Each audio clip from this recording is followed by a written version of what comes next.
Cuento Cazador Casado, autor Wilkie Collins. Voz Juan Enrique Precedo. Del inspector jefe Teaxtone del Departamento de Investigaciones al sargento Bulmer de la misma oficina. Londres, 4 de julio de 1008. Sargento Bulmer, esta es para informarle que se le necesita para ayudar a resolver un caso importante que requiere la cooperación de un hombre de su experiencia. ¿Me hará usted el favor de pasar al joven portador de esta carta del asunto en el cual está usted ocupado actualmente? Le dará a usted todos los pormenores del caso, tales como están. Le hará saber los progresos que ha hecho, si es que los hay, para descubrir la persona o personas que robaron el dinero. Deje que él haga lo que mejor pueda con el caso que hasta este momento usted ha tenido entre manos. A él le pertenecerá la responsabilidad o el éxito si lo lleva a buen término. Hasta aquí las órdenes que tenía que darle. Ahora, algo en confidencia para usted acerca del hombre que lo reemplazará en este asunto. Su nombre es Matthew Sharping y se le presenta la oportunidad de entrar en las fuerzas sin previa preparación. Depende de su inteligencia permanecer en ellas. Usted me preguntará cómo consiguió este privilegio. Lo único que puedo decirle es que alguien sumamente influyente lo respalda. Una persona a quien tanto usted como yo preferimos no nombrar. El joven de quien le hablo ha sido pasante de un abogado. Tiene una elevada opinión de sí mismo y es tan engreído como mezquina y socarrona es su apariencia. Según dice, deja su antigua ocupación y se pasa a la nuestra por su propia voluntad y preferencia.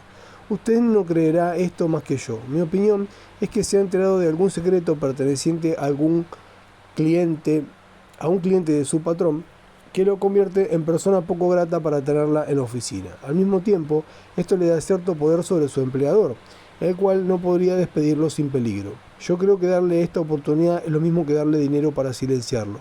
Como quiera que sea, el señor Matthew Sharping se ocupará ahora del asunto. Si su actuación se viera coronada por el éxito, ya lo veo metiendo su inquisidora nariz en nuestras oficinas y asuntos, tan ciertamente como que hay Dios. Todo esto se lo digo para que no le dé ningún motivo de queja con el que pudiera ir a la jefatura y dejarlo a usted en mal lugar. Atentamente suyo, Francis Teaxtone, del señor Matthew Sharping al inspector jefe Teaxtone. Londres, 5 de julio de 1800. Estimado señor, después de haberme visto favorecido con las instrucciones necesarias por parte del sargento Bulmer, me permito llamarle la atención sobre ciertas directivas que he recibido relativas a los informes que sobre mi futura actuación he de preparar para su estudio por la jefatura. El objeto de que me dirija a usted y de que usted examine lo escrito por mí antes de llevarlo a la superioridad es, según se me ha dicho, concederme el beneficio de su consejo si llego a necesitarlo, y me atrevo a esperar que no será este el caso en cualquier momento de mis actuaciones dada mi poca experiencia. Las extraordinarias circunstancias del asunto en que estoy ocupado me impiden ausentarme del lugar en que fue cometido el robo, mientras no haga algún progreso en el descubrimiento del ladrón, de suerte que no puedo consultar personalmente con usted. De ahí la necesidad en que me veo de escribirle sobre varios detalles que sería preferible, tal vez, tratar personalmente. Esta es, si no me equivoco, la situación en que nos hallamos colocados. Consigno mi impresión al respecto, a fin de que podamos entendernos perfectamente desde el principio, y quedo su atento y seguro servidor, Matthew Sharping, del inspector jefe Teaxtone al señor Matthew Sharping. Londres, 5 de julio de 1800. Señor, usted ha empezado perdiendo tiempo, tinta y papel. Los dos sabíamos perfectamente bien nuestras respectivas posiciones cuando lo mandé con mi carta al sargento Bulmer. No había la menor necesidad de repetirlo por escrito. Haga el favor en lo futuro de emplear su pluma para el asunto que se le ha encomendado. Son 3 los informes que usted debe escribirme. Primero, debe hacer un resumen de las instrucciones que le dio el sargento Bulmer para demostrarme que no se le olvida nada y que está completamente familiarizado con el caso que se le confía. Segundo, debe informarme qué se propone hacer. Tercero, debe referirme por escrito cada progreso que haga, si es que hace alguno, día por día y si es necesario hora por hora.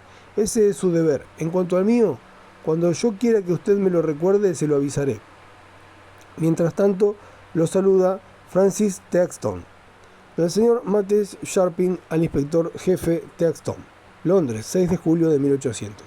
Señor, usted es un hombre de edad naturalmente inclinado a estar un poco celoso de los jóvenes que están en la plenitud de la vida y de sus facultades mentales. En esas circunstancias es mi deber no tomar demasiado a pecho sus pequeños defectos. Tampoco me ofendo por el tono de su carta. Le doy el beneficio de mi generosidad natural y borro de mi memoria su impertinente comunicación. En una palabra, inspector jefe Theakston, lo perdono y paso a otra cosa. Mi primer deber es darle un informe completo de las instrucciones que he recibido del sargento Bulmer. Helas aquí según mi versión. En el número 13 de la calle Rutherford, en Soho, existe un comercio de papelería atendido por un señor, Chapman, casado y sin hijos. Además del señor Chapman y su señora, los otros ocupantes de la casa son un hombre soltero de apellido Hay, que vive en la habitación del frente del segundo piso, un comerciante que ocupa una de las piezas del altillo y una persona para todo servicio que tiene su cama en la pieza de atrás de la cocina. Una mañana por semana viene una suplente para ayudar en la limpieza. Estas son las personas que tienen habitualmente libre acceso al interior de la casa. El señor Chapman ha estado en los negocios durante varios años, llevando sus asuntos en forma próspera hasta adquirir una envidiable posición. Desgraciadamente, empezó a especular para acrecentar el monto de su fortuna, hizo inversiones audaces y la suerte se volvió contra él en forma tal que, hace apenas 2 años, se encontró convertido otra vez en hombre pobre. Todo lo que salvó del naufragio de su fortuna fueron 200 libras. A pesar de que el señor Chapman hizo lo que pudo frente a las circunstancias, dejando de lado varios lujos y comodidades a los que él y su esposa estaban acostumbrados, vio que no podían ahorrar nada de lo que le daba la papelería. El negocio iba declinando de año en año a causa de competidores que trabajaban más barato. Así estaban las cosas hasta la última semana. El único remanente de la fortuna del señor Chapman lo constituían las 200 libras que consiguió salvar del derrumbe. Esta suma estaba depositada en un banco en forma de capital común. Hace 8 días, el señor Chapman y el señor Hay conversaron acerca de las dificultades que en estos tiempos entorpecen el comercio en todas sus ramificaciones. El señor Hay, que vive de lo que le producen los artículos que manda a diversos diarios, accidentes, querellas, en una palabra, artículos a centavo la línea, dijo a su casero que esa mañana había oído comentarios desfavorables acerca de los bancos que aceptan depósitos en forma de capital común. Esos rumores ya habían llegado a oídos del señor Chapman por otros conductos. Estas noticias, confirmadas por su inquilino, alarmaron al señor Chapman, ya que decidió sacar cuanto antes el dinero depositado en el banco. Como era un poco tarde, llegó justo a tiempo para que se lo entregaran, antes de cerrar el banco. Recibió el dinero en la siguiente forma: un billete de 50 libras, 3 de 20 libras, 6 de 10 libras y 6 de 5 libras. Pidió el depósito en esta forma porque pensaba invertirlo en préstamos de poca importancia entre los pequeños comerciantes de su distrito, algunos de los cuales están en situación apremiante en estos momentos. Las inversiones de esta índole parecieron al señor Chapman ser por ahora las más seguras y provechosas. Guardó el sobre con el dinero en un bolsillo y al llegar a su casa pidió una caja de lata que años atrás usara para guardar valores, la cual, según creía recordar, era del tamaño exacto para contener los billetes. Durante largo rato buscaron la caja en vano. El señor Chapman preguntó a su esposa si sabía dónde estaba. La pregunta fue oída por la sirvienta, que en ese momento llevaba la bandeja con el té para el piso alto, y por el señor Hay, que en ese instante bajaba para ir al teatro. Al fin la caja fue encontrada por el empleado del negocio. El señor Chapman colocó los billetes de banco en ella, la cerró con un candado y se la guardó en un bolsillo del abrigo, no quedando muy oculta, ya que era un poco grande para ser guardada en tal lugar. El señor Chapman permaneció toda la tarde en el piso alto de su casa, no recibió visitas y a las 11 de la noche se fue a acostar poniendo la caja con los valores junto con su ropa en una silla al lado de la cama. Cuando él y su esposa despertaron a la mañana siguiente, la caja había desaparecido. El posible canje de esos billetes fue detenido, avisando al Banco de Inglaterra, aunque hasta ese momento nada se había oído de ellos. Hasta aquí las circunstancias del caso son perfectamente claras. Ellas demuestran que el robo debió de ser cometido por alguna persona que vive en la casa. Por esto, las sospechas recaen sobre la sirvienta, el dependiente o sobre el señor Hyde. Los dos primeros estaban en antecedentes de la búsqueda de la caja, y aunque no supieran para qué se la necesitaba, era muy probable que supieran que era para guardar dinero.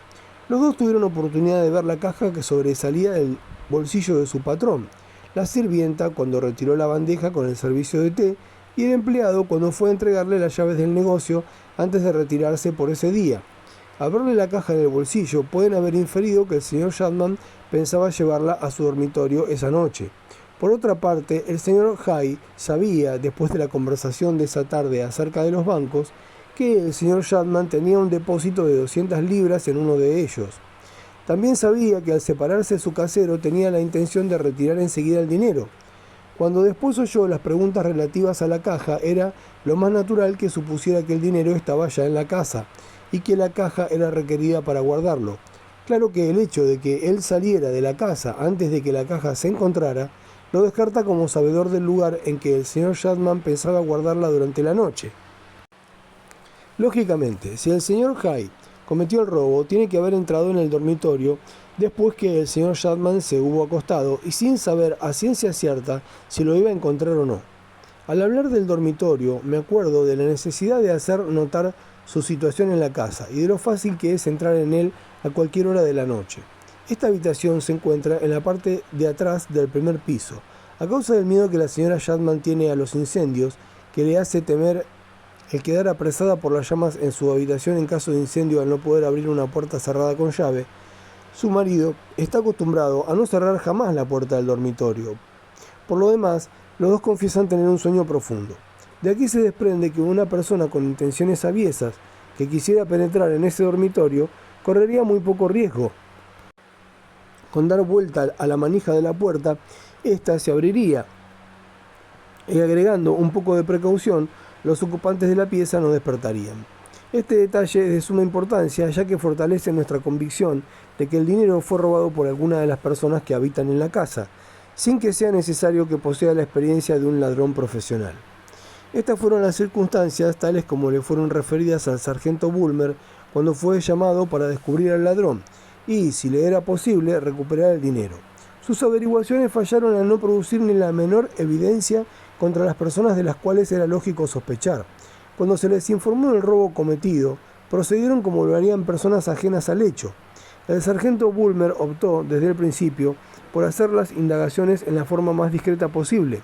Comenzó por aconsejar al señor Chapman y a su señora que demostraran no tener la menor duda ni desconfianza respecto de las personas que habitaban bajo su mismo techo.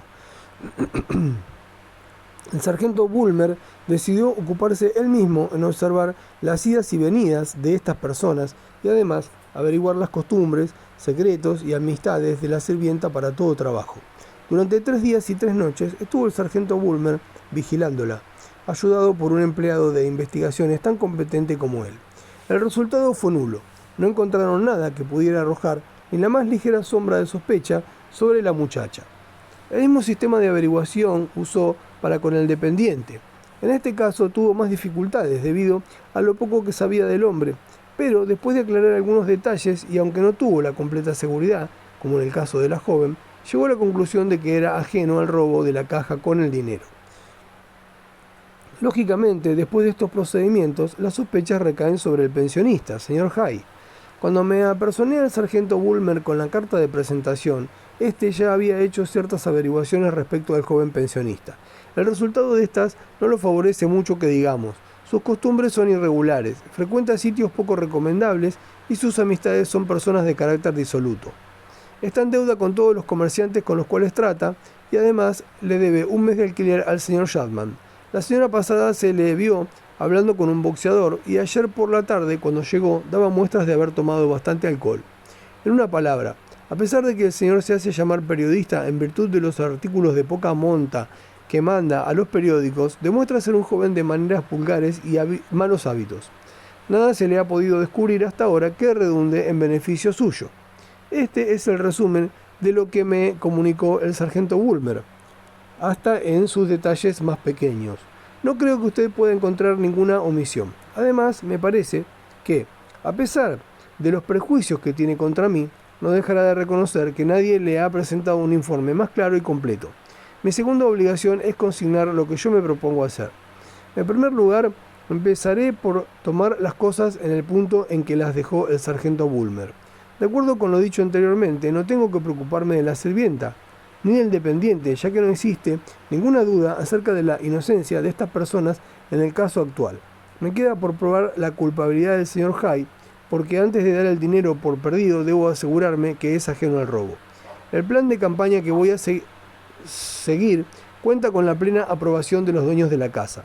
Me propongo llegar hoy allí aparentando ser un joven que busca una pieza para alquilar. Se me mostrará la habitación trasera del segundo piso. Pienso instalarme ahí esta misma tarde, adoptando la personalidad de un hombre que viene del campo y piensa radicarse en Londres siempre que encuentre un buen empleo en alguna casa de comercio u oficina respetable. Quiere decir que viviré en la habitación contigua a la ocupada por el señor Hyde. Como la pared divisoria es un delgado tabique recubierto de yeso, me será muy fácil hacer un pequeño agujero por el que podré verlo y oírlo cuando reciba visitas. Mientras permanezca en la casa, yo estaré en mi puesto de observación. Cuando salga, iré en su seguimiento. Empleando estos medios de vigilancia, creo que llegaré a tener la completa seguridad de si el señor Hyde sabe algo de los billetes de banco. No sé lo que usted pensará de mi plan de observación. A mí me parece audaz y simple a la vez. Con esta convicción termino este comunicado con plena seguridad y confianza en el futuro. Matthew Sharping, del señor Matthew Sharping al inspector jefe Teaxton.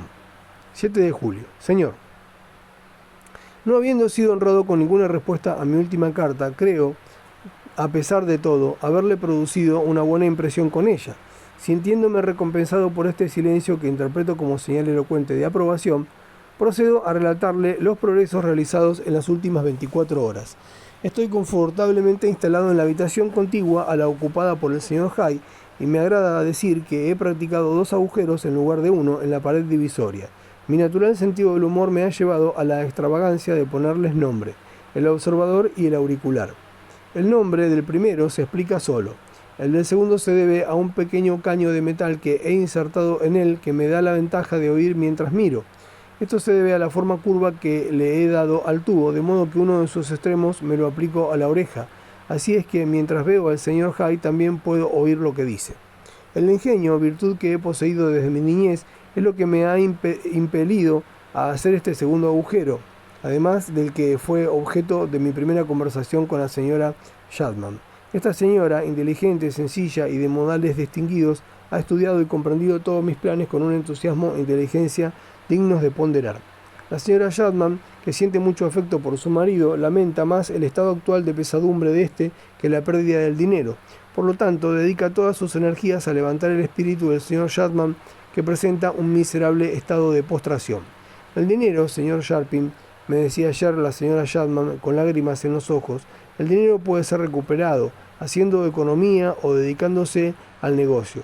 Es el estado lamentable de mi marido lo que me hace desear con ansiedad el descubrimiento del ladrón. Tal vez me equivoque, pero desde que usted entró en la casa renacieron mis esperanzas. Además, creo que usted es el hombre más indicado para descubrir a ese malvado. Yo acepté este cumplido con la firme convicción de que tarde o temprano lo iba a merecer con toda justicia. Volvamos al asunto, es decir, a mi puesto de observación y audición. He pasado varias horas divertidas mirando al señor Hyde, que aunque rara vez está en casa, según me ha dicho la señora Chapman, hoy no ha salido en todo el día. Para mi modo de ver, esto es sospechoso. Además, esta mañana se ha levantado tarde, mala señal en un hombre joven, y perdió después un tiempo considerable en bostezar y en quejarse de dolor de cabeza. Como todos los hombres desordenados, no comió casi nada en el desayuno. Después fumó una pipa, una sucia pipa de arcilla, que cualquier caballero se sentiría avergonzado de poner entre sus labios. Cuando terminó de fumar, tomó pluma, tinta y papel y se dispuso a escribir, lanzando un gemido al sentarse, no sé si de remordimiento por haber robado el dinero o por otra cosa. Después de escribir unas pocas líneas, estoy demasiado lejos para leer lo que escribe, empezó a silbar algunos aires populares. Me queda por averiguar que estos no sean claves para comunicarse con sus cómplices.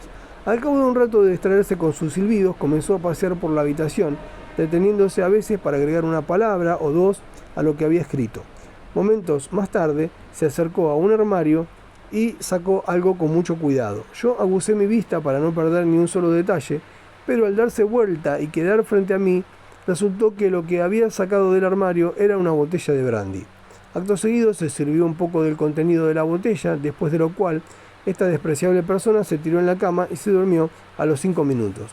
Durante 2 horas estuve oyendo sus ronquidos hasta que un golpe dado en la puerta de la habitación vecina me llamó a mi puesto de observación. El señor Hyde se levantó y abrió la puerta con sospechosa rapidez. El visitante resultó ser un muchachito de cara no muy limpia, que al entrar dijo: «Por favor, señor, lo están esperando». Inmediatamente se sentó en una silla muy alta para él y se quedó dormido. El señor Hyde lanzó un juramento, se ató una toalla mojada a la cabeza y, volviendo a su papel, empezó a escribir lo más rápidamente que le permitían sus dedos. De vez en cuando volvía a mojar la toalla y se la ataba de nuevo a la cabeza. Así estuvo durante 3 horas, al cabo de las cuales dobló sus papeles y se los entregó al muchacho después de despertarlo, diciéndole: «Vamos, dormilón, vete rápido. Si ves al patrón, dile que tenga el dinero listo para cuando yo vaya a buscarlo». El muchacho hizo una mueca y desapareció. Estuve tentado de seguir al dormilón, pero me pareció más prudente quedarme observando las acciones del señor Hyde. Media hora después se puso el sombrero y salió. Naturalmente yo hice lo mismo. Al bajar la escalera me encontré con la señora Chapman, que se disponía a subir. Teníamos un arreglo previo por el cual ella se encargaría de registrar la pieza del señor Hyde cuando estuviera ausente y siempre que yo me encontrara ocupado en su seguimiento. En esta ocasión vi que se dirigía a la taberna más próxima y pedía 2 costillas de cerdo. Yo me senté a una mesa cercana a la suya y pedí lo mismo que él. Antes que pasaran 2 minutos, un joven de aspecto sospechoso que estaba sentado a otra mesa se levantó y, tomando su vaso, se dirigió hacia donde estaba el señor Hyde y se sentó con él. Yo aparenté estar enfrascado en la lectura de mi diario, poniendo mis 5 sentidos en escuchar la conversación de los 2 hombres. «Jack ha estado aquí preguntando por usted», dijo el joven desconocido. «¿Dejó algún mensaje?», preguntó el señor Hyde. «Sí», contestó su interlocutor. «Me dijo que si lo veía le dijera que tenía especial interés en verlo esta noche y que pasaría a las 7 por la calle Rutherford». «Muy bien», dijo el señor Hyde, «llegaré a tiempo para verlo».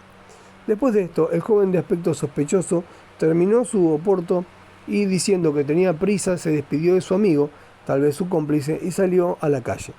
A las 6:25 minutos y medio, en estos casos hay que ser muy exacto, hasta en los minutos, el señor Hyde terminó sus costillas y pagó su cuenta. A las 6:27 minutos y 3/4, yo terminé mi comida y pagué mi cuenta. 10 minutos después, yo entraba en la casa de la calle Rutherford, siendo recibido por la señora Chapman. Su rostro encantador tenía una expresión melancólica y desilusionada que me apenó ver. «Me temo que no ha encontrado nada sospechoso en la habitación del pensionista», dije yo. Miss Chapman sacudió la cabeza en forma desalentadora y suspiró lánguidamente. Fue un suspiro que me entristeció y me hizo sentir envidia del señor Chapman. «No se desanime», dije con una suavidad que pareció emocionarla. «He oído una conversación misteriosa y sé algo de una cita de aspecto culpable. Espero ver grandes acontecimientos desde mi puesto de observación esta noche. Por favor, no se alarme, pero creo que estamos al borde de un descubrimiento». Mi entusiasta devoción por mi deber se sobrepuso a mis tiernos sentimientos, así que la miré, le hice un guiño, me despedí y me alejé. Cuando me instalé en mi puesto de observación, el señor Hyde estaba haciendo la digestión sentado en una poltrona y fumando su pipa. En la mesa había 2 vasos, una jarra con agua y la botella de brandy. Eran cerca de las 7. A la hora exacta llegó el hombre llamado Jack. Parecía nervioso. En realidad demostraba gran agitación. La satisfacción de prever una jornada fructífera me inundó de pies a cabeza. Con gran interés miré por mi lugar de observación y vi que el visitante se había sentado dando de frente a mi campo visual. Estos 2 villanos de aspecto abandonado se parecían tanto entre sí que, viéndolos juntos, separados apenas por la mesa, llegué a la conclusión de que eran hermanos. Jack era el más limpio y cuidado en el vestir de los 2, debo reconocerlo. Es tal vez uno de mis defectos el llevar la justicia y la imparcialidad hasta su límite, donde el vicio queda redimido, lo reconozco siempre. «¿Qué pasa ahora, Jack?», preguntó el señor Hyde. «¿No te das cuenta por mi cara?», dijo Jack. «Mi querido amigo, la espera es peligrosa. Terminemos con el riesgo y el temor pasado mañana». «¿Tan pronto?». «Bien, si estás listo, yo también. Pero ¿estará lista esa otra persona?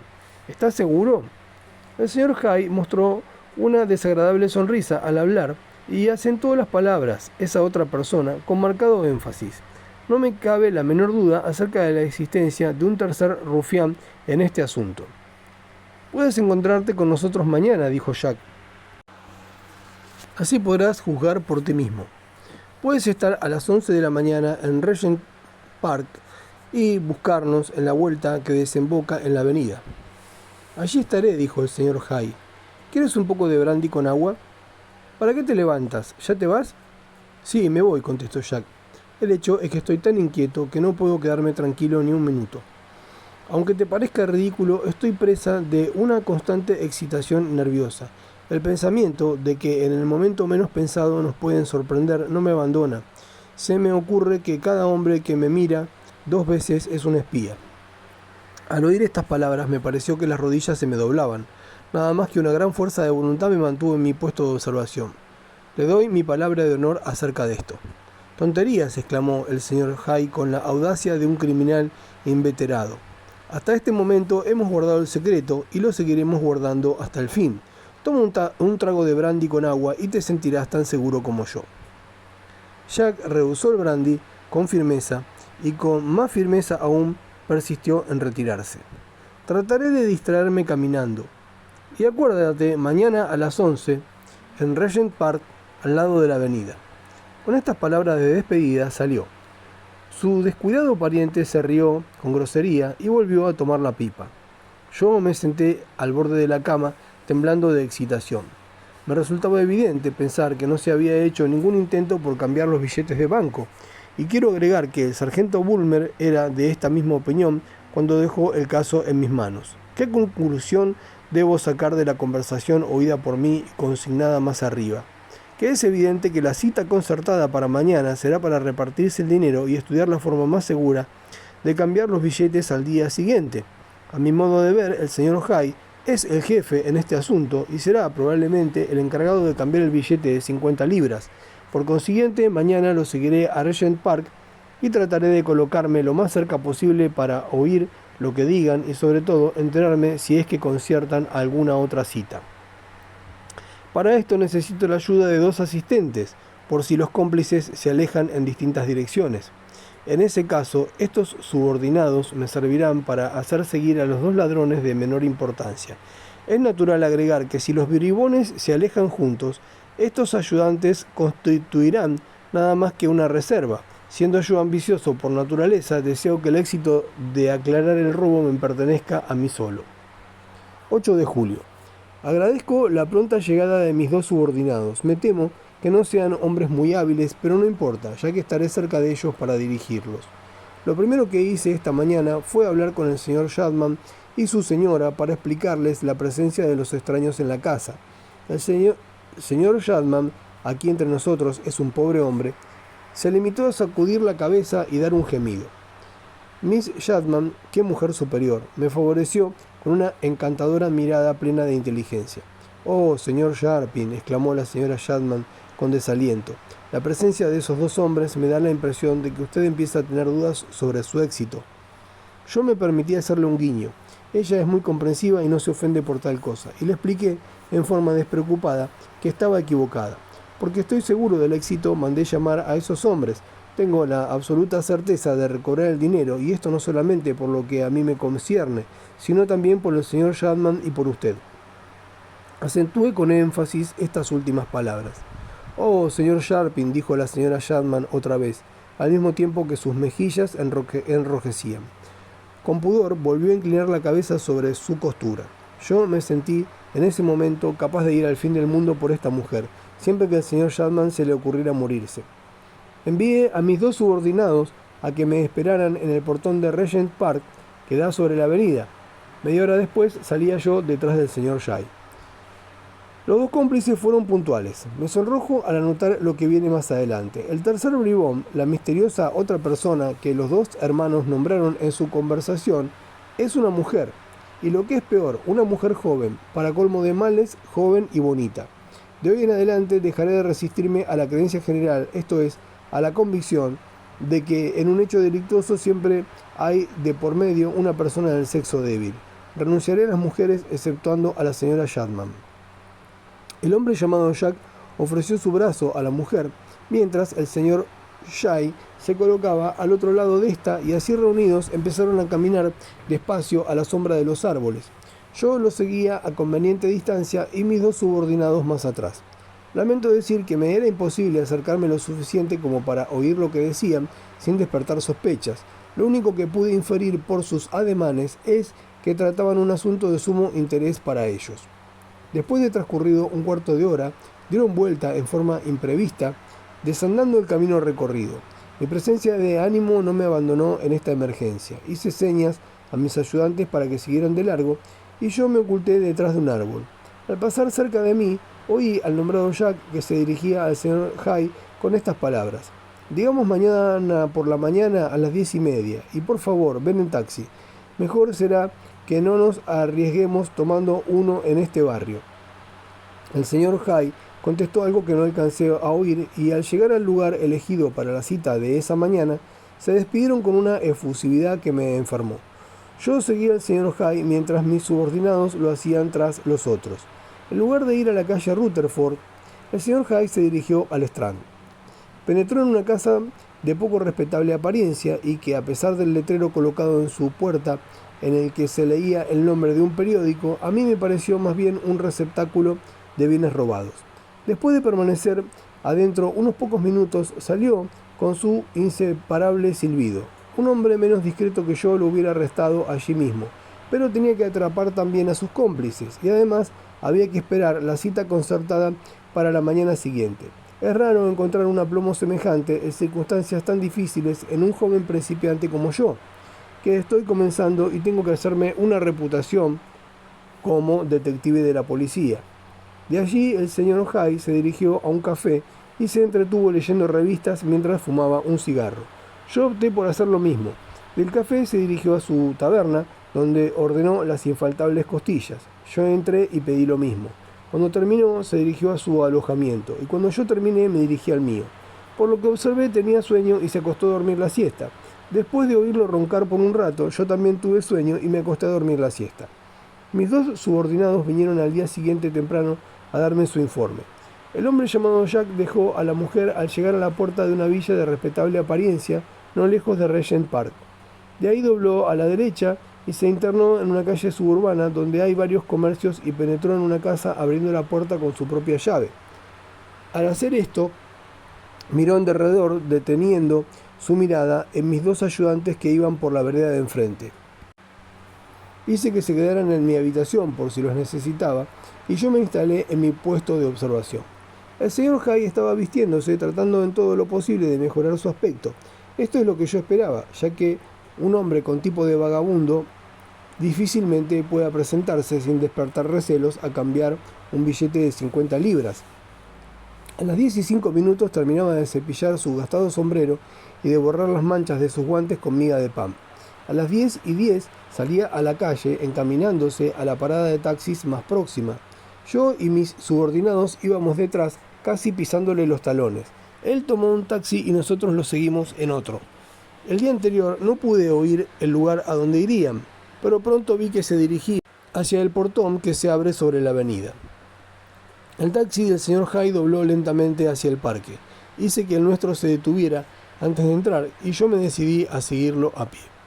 A los pocos metros se detuvo el otro taxi y vi aparecer entre los árboles a los dos cómplices. Estos subieron al auto, que dobló rápidamente hacia la salida. Yo corrí a mi taxi y ordené al conductor que siguiera al otro vehículo en cuanto nos pasara. El hombre siguió mis instrucciones con tan poca inteligencia que temía que nuestros perseguidos sospecharan algo. Habrían pasado unos 3 minutos, durante los cuales volvimos a recorrer el camino anterior, cuando se me ocurrió mirar por la ventanilla para ver a qué distancia iba el otro taxi del nuestro. Al hacerlo, vi 2 sombreros que se asomaban y 2 caras que me miraban. Me recosté en mi asiento, sintiéndome invadido por un sudor frío. La expresión es grosera, pero es la única que indica claramente mis condiciones en ese momento. «Nos han descubierto», dije débilmente a mis 2 subordinados. Ellos me miraron atónitos. Mis sentimientos variaron de la desesperación al colmo de la indignación en un instante. «La culpa es del conductor. Bájese alguno de ustedes y dele un buen golpe». En lugar de obedecerme, tendré que consignar esta falta de disciplina en el departamento central, los dos se asomaron para mirar por la ventanilla, antes de que yo los pudiera atajar. Ellos se habían vuelto a sentar. Estaba por dar rienda suelta a mi indignación, cuando vi que me miraban en forma rara y me decían: «Por favor, señor, mire hacia la calle». Hice lo que me decían. El taxi de los ladrones se había detenido. ¿Dónde? A la puerta de una iglesia. El efecto de este descubrimiento puede tener sobre una persona común, no lo sé. Pero siendo yo profundamente religioso, me llenó de horror. He oído a menudo que los criminales son astutos y no tienen principios, pero al atreverse a penetrar en una iglesia para despistar a sus perseguidores, fue para mí un sacrilegio sin precedentes en los anales del crimen. Para la mente superficial de mis subordinados, aquello no tenía tal vez ninguna importancia, pero para mí, que veía más allá de la apariencia inocente de esos dos hombres y esa mujer bien vestidos que entraban en una iglesia, la escena tenía otro significado más siniestro que el que pudieran haber encontrado mis ayudantes. Por esto se ve que el aspecto exterior de las cosas no tiene ningún poder sobre mí. Bajando del auto penetré en la iglesia seguido de uno de mis hombres. A mi otro ayudante lo envié a la puerta de la sacristía. Jamás encontrará usted desprevenido a su humilde servidor, Matthew Sharping. Subiendo a la galería, nos dirigimos hacia el sitial del órgano para mirar a través de las cortinas. Estaban abajo y, aunque parezca increíble, estaban sentados tranquilamente en un banco. Antes de que yo alcanzara a tomar una determinación sobre el camino a seguir, apareció por la puerta de la sacristía un clérigo con sus vestiduras de ceremonia. Le seguía un acólito. Sentí que mi cerebro empezaba a girar y se me nubló la vista. Robos cometidos en sacristías desfilaron por mi memoria. Temblé por el clérigo y hasta llegué a temblar por el empleado. El sacerdote se situó frente al altar. Los tres cómplices se le acercaron, mientras el ministro de Dios abría su libro y empezaba a leer. ¿Qué?, preguntará usted. Le contesto sin el menor titubeo, las primeras líneas del oficio matrimonial. Mi subordinado tuvo la audacia de mirarme y después se tapó la boca con un pañuelo. Yo no le hice el menor caso. Al descubrir que el llamado Jack era el novio y que Hay era el padrino de la boda, salí de la iglesia seguido por mi ayudante y me reuní con el otro a la puerta de la sacristía. Muchos en mi situación hubieran pensado que habían cometido una terrible equivocación. Yo no sentía ninguno de estos síntomas, ni tampoco disminuida mi propia estimación. Y ahora, después de 3 horas del descubrimiento, mi mente permanece, me alegra decirlo, tan tranquilo como antes. Enseguida de reunirme con mis hombres fuera de la iglesia, di a conocer mi intención de seguir al otro taxi a pesar de lo ocurrido. Tenía mis motivos para ello. Mis 2 ayudantes se quedaron sorprendidos ante mi decisión y uno de ellos tuvo la impertinencia de decirme: «Por favor, señor, ¿a quién seguimos? ¿A un hombre que ha robado dinero? ¿A uno que ha robado a una esposa?». El otro hombre, vulgar, festejó la ocurrencia del compañero riéndose. Los dos merecen una seria reprimenda, ya me aseguraré de que la reciban. Una vez terminada la ceremonia, sus 3 protagonistas volvieron a subir en el taxi y el nuestro, que estaba convenientemente oculto en la esquina, comenzó a seguirlo con nosotros dentro. Lo vimos que se dirigían a la estación terminal del Southwestern Railway. La nueva pareja compró boletos para Richmond, pagando con medio soberano, cosa que me privó el placer de detenerlos, ya que no lo hicieron con billetes de libra. Al separarse del señor Hay, lo hicieron con estas palabras: «No olvides la dirección, Babylon Terrace, número 14. Te esperamos a cenar de hoy en una semana». El señor Hay aceptó riendo y agregó que volvía a su casa para ponerse cómodo y sucio otra vez por el resto de la jornada. Debo agregar que lo seguí y puedo asegurar que se puso cómodo y sucio otra vez, para usar su desagradable lenguaje, y así está hasta este momento. Ya sé que las personas que juzgan a la ligera los actos del prójimo dirán de mi actuación, asegurarán que a través de toda mi investigación me equivoqué en la forma más absurda, agregando que las conversaciones sospechosas oídas por mí se referían únicamente a las dificultades y peligros que significa para una pareja de novios el casarse a escondidas. Para aseverar lo que digan no tienen más que recurrir a la escena de la iglesia. Esto lo dejaré pasar sin discutir. Ahora bien, de lo más profundo de mi sagacidad, haré una pregunta que mis enemigos no podrán contestar, pero que yo, como hombre del mundo, encuentro de fácil respuesta. Dejando de lado la ceremonia nupcial, ¿qué pruebas tengo yo de la inocencia de estas 3 personas? Ninguna. Al contrario, tengo más motivos que antes para sospechar del señor Hay y de sus 2 cómplices.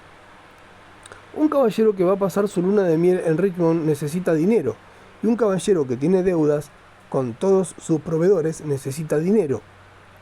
¿Es esta una imputación injustificable de malos designios? En nombre de la moral y buenas costumbres, le niego justificativo alguno al hecho. Esos dos hombres se combinaron para robar una mujer. Muy bien pueden haber robado el dinero. Me mantengo en mis creencias estrictas en cuanto a la virtud y desafío a cualquiera a que me mueva un centímetro de mi posición. Hablando de virtud, debo agregar que hablé con el señor Chapman y su señora acerca de las conclusiones a que yo había llegado. En un principio, esta encantadora mujer no comprendió mi línea de razonamiento y sacudiendo la cabeza se unió a su marido en prematuras lamentaciones por la pérdida del dinero. Una pequeña y cuidadosa explicación de mi parte y un poco de atención de parte de la señora Chapman la hicieron cambiar de opinión. Ahora está de acuerdo conmigo en que la ceremonia clandestina no disminuye en nada las sospechas que recaen sobre el señor Hyde, el llamado Jack, o sobre la fugitiva dama. Pícara, audaz, fue el término usado por mi preclara amiga al hablar de esta mujer. Consigno esta frase con el solo fin de hacer ver que la señora Chapman no ha perdido su confianza en mí, y su marido tampoco. Al contrario, me han prometido tener plena fe en el futuro. Dado el giro que han tomado las cosas, me parece preferible, por el momento, esperar los consejos de usted.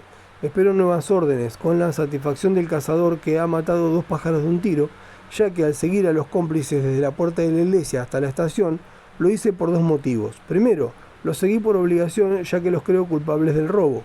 Segundo, por interés particular.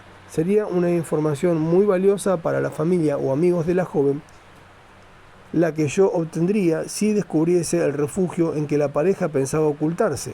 Pase lo que pase, me congratulo al no haber perdido el tiempo. Si usted aprueba mi conducta, mi plan está listo para ser continuado. Si usted la desaprueba, me iré tranquilamente con mi valiosa información a la villa situada en las inmediaciones de Regent Park. De todos modos, el asunto coloca dinero en mi bolsillo y me acredita como hombre de singular viveza. Algo más debo agregar y es esto. Si alguien se aventura a asegurar que el señor Hyde y sus cómplices son del todo inocentes en el robo de la caja con el dinero, y este alguien puede ser hasta el mismo inspector jefe Teaxton, yo lo desafío a que me diga quién cometió entonces el robo en la casa de la calle Rutherford, Soho. Tengo el honor de ser su seguro servidor, Matthew Sharping, del inspector jefe Teaxton al sargento Bulmer. Birmingham, 9 de julio. Sargento Bulmer. El cabeza hueca del señor Matthew Sharping ha hecho, como yo lo esperaba, un enredo en el caso de la calle Rutherford. Estando ocupado por el momento en esta ciudad, le escribo para que arregle usted las cosas. Adjuntos le mando los garabatos que este infeliz de Sharping califica de informes. Cuando usted termine de leer ese palabrerío inútil, llegará a la misma conclusión que yo. Ese necio engreído ha buscado al ladrón en todas las direcciones posibles menos en la verdadera. Usted puede señalar al ladrón en 5 minutos. Liquide el caso enseguida, mandándome el informe a esta ciudad, y avise al señor Sharping que queda suspendido hasta nuevo aviso. Lo saluda Francis Teaxton, del sargento Bulmer al inspector jefe Teaxton. Londres, 10 de julio. Inspector Teaxton. He leído su carta y el informe. Dicen que los hombres inteligentes siempre aprenden algo, aunque sea de un imbécil. Cuando terminé con el quejumbroso reportaje de Sharping sobre su propia estupidez, vi claramente el final del caso de la calle Rutherford, tal como usted pensó que yo lo vería. Media hora después me apersoné en la casa, siendo el señor Sharping el primero que encontré. ¿Ha venido para ayudarme?, me preguntó Sharping. No exactamente, le contesté. He venido para decirle que queda usted suspendido hasta nuevo aviso. Muy bien, contestó Sharping, sin demostrar que se le hubieran bajado los humos. Sé que han tenido envidia de mí y no los culpo, es muy natural. Entre y póngase cómodo, yo tengo que ir a un asunto particular en las inmediaciones de Regent Park. Hasta más ver, sargento. Con estas palabras se salió del paso, que era precisamente lo que yo deseaba. En cuanto la sirvienta cerró la puerta, le dije que avisara a su patrón que yo quería hablarle en privado. Me hizo pasar a la sala detrás del negocio y allí estaba el señor Chapman leyendo el diario. Vengo para hablarle del asunto del robo, señor, le dije. Sí, me interrumpió en la forma impertinente que era de esperar en un hombre como él. Sí, ya sé. Usted ha venido para decirme que el superhombre que hizo agujeros en el tabique del segundo piso se ha equivocado y ha perdido el rastro del ladrón sinvergüenza que me robó el dinero. Sí, señor. Esa es una de las cosas que tenía que decirle, pero hay algo más que debo agregar. ¿Puede decirme quién es el ladrón?, me preguntó más ásperamente aún. Sí, creo que sí, le contesté. Dejó el diario y lo noté, ansioso y al parecer asustado. No será mi dependiente. Espero que no sea. No, señor. ¿Esa sirvienta inútil?, me volvió a preguntar. Es inútil y desasiada, esto lo averigüé yo al principio, pero no es el ladrón. ¿Quién es entonces, en nombre del cielo?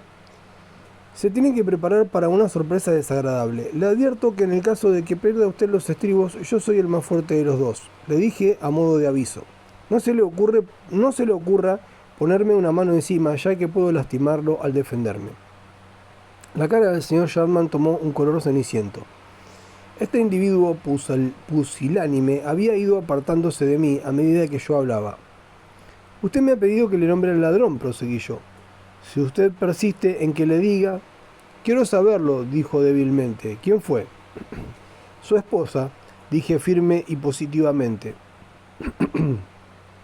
Saltó de la silla como si lo hubieran pinchado y dio un golpe en la mesa tan fuerte que hizo crujir la madera. Calma, señor, si se enoja no sabrá la verdad, le dije a modo de consejo. Es mentira, una infame y vil mentira, exclamó, dando otro golpe sobre la mesa. De pronto se desplomó en la silla y empezó a llorar. Cuando recobre la calma, estoy seguro que pedirá disculpas por el lenguaje usado. Mientras tanto, escuche lo que tengo que decirle. El señor Sharpin envió a nuestro inspector un informe del tipo más ridículo imaginable. Anotó en él no solo sus estupideces, sino también los haceres y decires de su señora.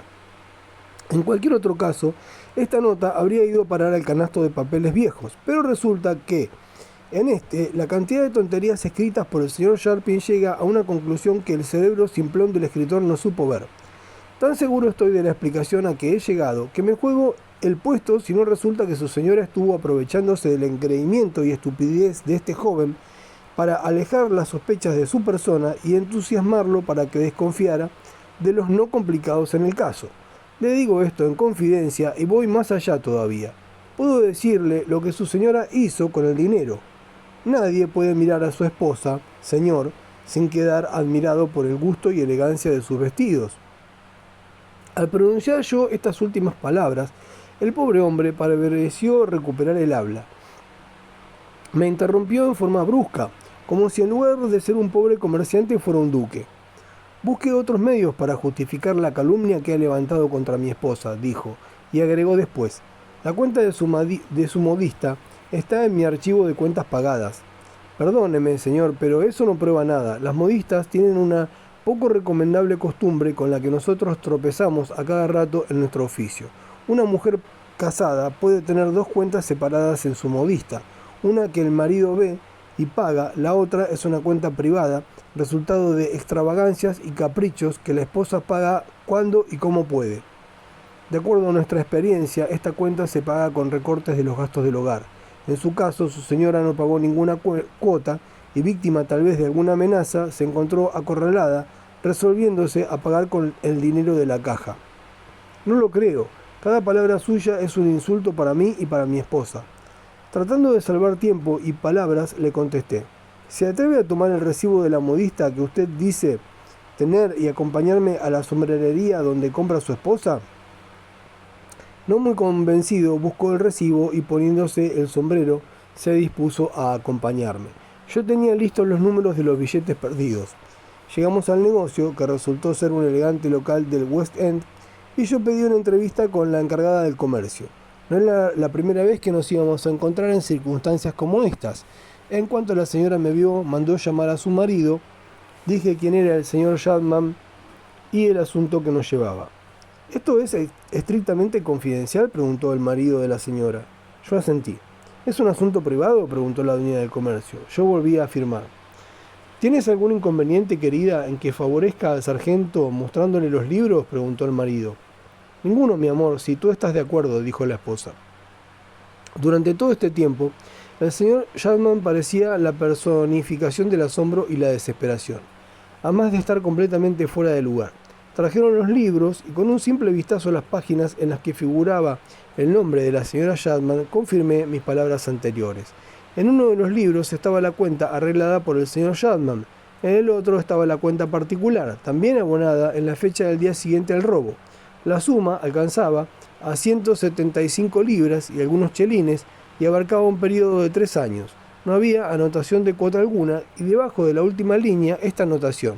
Último aviso, 23 de junio.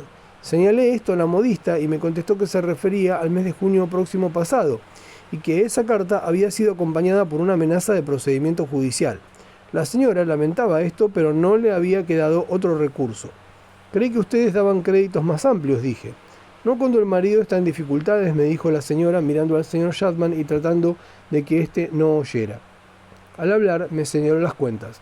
Las compras efectuadas después que el señor Chapman se encontró en mala situación eran tan extravagantes como en el tiempo anterior a esto. Si la dama economizaba en algo, no era precisamente en vestirse. No quedaba más que revisar el libro de caja por pura fórmula. El dinero fue pagado en billetes con numeración exacta a la que yo tenía en mi lista. Después de esto saqué inmediatamente al señor Chapman de la tienda. Estaba en una condición tan lastimosa que llamé un taxi y lo acompañé a su casa. Al principio rezongó y lloró como una criatura, pero después que lo hube calmado, debo confesar que se disculpó elegantemente por su primera explosión de mal genio. Yo, en cambio, me permití darle algún consejo sobre cómo debía arreglar las cosas con su esposa. No me hizo el menor caso y subió las escaleras mascullando algo acerca de una posible separación. No sé qué clase de táctica usará la señora Chapman para salir de esta situación. Seguramente usará el histerismo para que el pobre hombre se asuste y la perdone. De todas maneras, eso no es asunto nuestro y en lo que nos concierne el caso está terminado. Esperando sus gratas órdenes, quedo de usted seguro servidor, Thomas Bulmer, P.S. Debo agregar que al irme de la calle Rutherford me encontré con el señor Sharping que venía a retirar sus cosas. Figúrese usted, me dijo, restregándose las manos muy complacido. Vengo de la villa residencial donde en el momento en que mencioné el asunto que me llevaba me echaron poco menos que a puntapiés. Había 2 testigos que presenciaron el atropello. Si no saco 100 libras de esto, sacaré mucho más. Le deseo mucha suerte, le dije. Gracias. ¿Cuándo le podré hacer el mismo cumplido por encontrar al ladrón? Cuando quiera, porque ya lo encontramos. Lo que me esperaba. Yo hice el trabajo y ustedes se llevan el premio. Es el señor Hay, naturalmente. No, le dije yo. ¿Quién es entonces? Pregúntele a la señora Chapman, lo está esperando. Muy bien, prefiero oírlo de labios de esa mujer encantadora. Y diciendo esto, entró en la casa a toda prisa. ¿Qué piensa de esto, inspector Thaxton? ¿Le gustaría estar en los zapatos del señor Sharping? A mí no, se lo aseguro. Del inspector jefe Thaxton al señor Matthew Sharping. 12 de julio. Señor, el sargento Bulmer le ha dicho ya que queda usted suspendido hasta nuevo aviso. Tengo autoridad para agregar que en el Departamento de Investigaciones declinamos el ofrecimiento de sus servicios. Tome esto como notificación oficial de despido. Le informo para su interés que esto no arroja una sombra sobre su persona. Quiere significar solamente que usted no es lo bastante despierto para nuestra conveniencia. Si tuviéramos que tomar un empleado nuevo, preferiríamos a la señora Chapman. Su segundo servidor, Francis Thaxton. Acotaciones agregadas a la correspondencia que antecede por el señor Thaxton. El inspector no está en condiciones de agregar ninguna explicación de importancia a la última carta. Posteriormente se descubrió que el señor Sharping salió de la casa de la calle Rutherford 5 minutos después de ese encuentro con el sargento Bulmer. Su cara reflejaba asombro y terror, además de lucir una marca roja producida seguramente por una mano femenina. Hay que añadir que el dependiente lo oyó referirse a la señora Chapman en forma poco respetuosa. Al doblar la esquina se le vio blandir un puño en forma vindicativa. Esto es lo último que se sabe de él. Probablemente habrá ido a ofrecer sus servicios a la policía de la provincia. De la situación entre el señor Chapman y su esposa se sabe menos aún, salvo que el médico de la familia fue llamado con toda premura a poco de volver el señor Chapman de la modista. El farmacéutico de la vecindad recibió la orden de preparar una poción sedativa para la señora Chapman. Al día siguiente, el señor Chapman compró en el mismo comercio un frasco de sales, viéndosele también en la librería circulante, pidiendo un libro agradable para distraer a una señora enferma. De esto se infiere que el señor Chapman no ha creído conveniente llevar adelante su intento de separarse de su esposa, al menos en la presente y presunta condición del sistema nervioso de la sensitiva dama.